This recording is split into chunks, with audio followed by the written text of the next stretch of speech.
Arthur goes to camp. I'm not going, said Arthur. Arthur, you love camp. Think of all the new friends you'll make, said his mother. I have found memories of my own camp days, said Arthur's father. Camps will teach you about the great outdoors. I'm not going.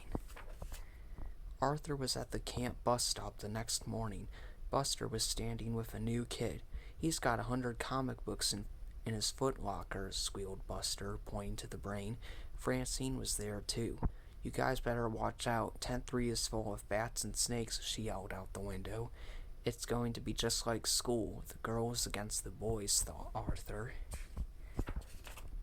When the bus passed Camp Horsewater, even the girls stopped teasing. Look at those guys, said Buster. They're going to be in great shape for our scavenger hunt. No wonder they always win. That's no camp, that's a zoo, said Arthur. Dear Mom and Dad, I'm not at camp yet. I'm very homesick and I miss you very much. Please write soon. Love, Arthur. Things were different at Camp Meadow Croak. Well, at least for the girls. I'll do my best to make this a wonderful summer for you, said the girls' counselor, Becky. Even Muffy looked eager when she pulled up in her house in her limousine. Where do I plug in my air conditioner? She hollered. The boys' counselor was a different story. Attention, men, line up, barked Rocky. Stand up straight. Suck in those guts. I've never been such a soft, flabby bunch. No dessert for you men this summer. Muffy had brought her own dessert. After a dinner that tasted like macaroni and fleas and worm burgers, she opened her trunk. The girls dug in. At bedtime, Muffy discovered the tent had no electricity. How I brush my teeth, she moaned. The boys were too tired from all their running push-ups to think of brushing their teeth. They crawled under the covers. Arthur screamed. Amphibians, how fascinating, said the brain. No, they're frogs, said Buster. Just wait until we got a hold of those girls, said Arthur. Dear Mom and Dad, camp is terrible, just like I thought. The food is bad. I'm still very homesick. Please come and get me. Love, Arthur.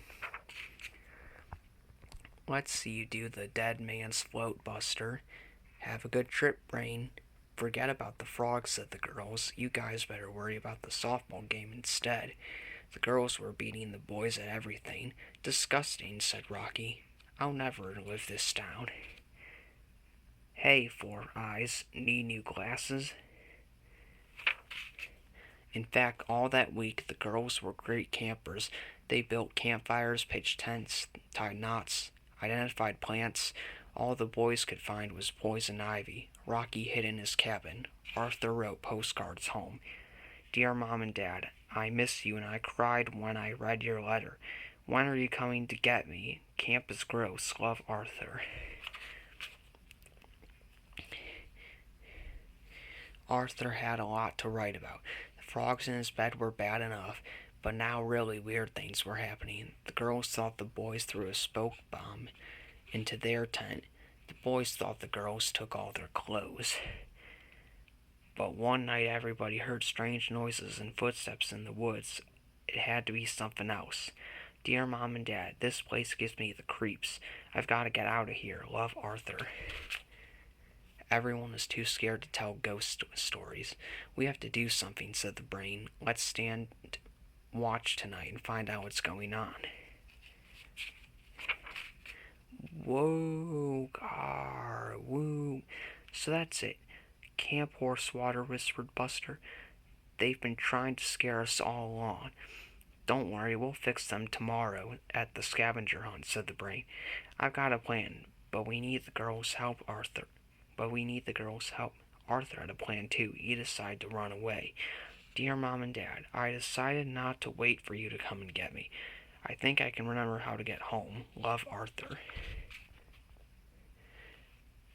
The next morning, Becky read the list of things to find. And be back at sunset, she said. The brain nudged Francine. Time for phase 1 of the plan, he whispered.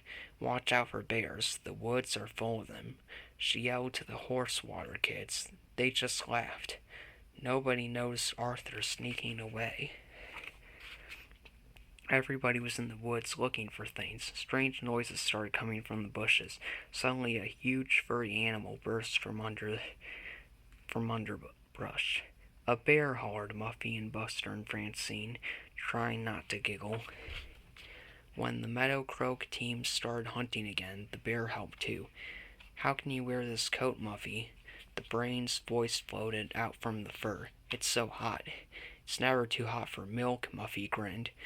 Our plan really worked, but we still haven't found a flashlight. And has anyone seen Arthur? Said Buster. It doesn't matter if the Horsewater team never comes down from the trees. We can't win if we don't have everything, groaned Francine. Meanwhile, it was getting dark and Arthur was lost. He heard strange noises. Were they footsteps? Arthur reached into his backpack for his flashlight. He snapped it on. A flashlight? We won! 3 cheers for Arthur.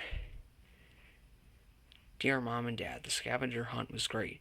Camp is great. I want to come back next year. Love, Arthur.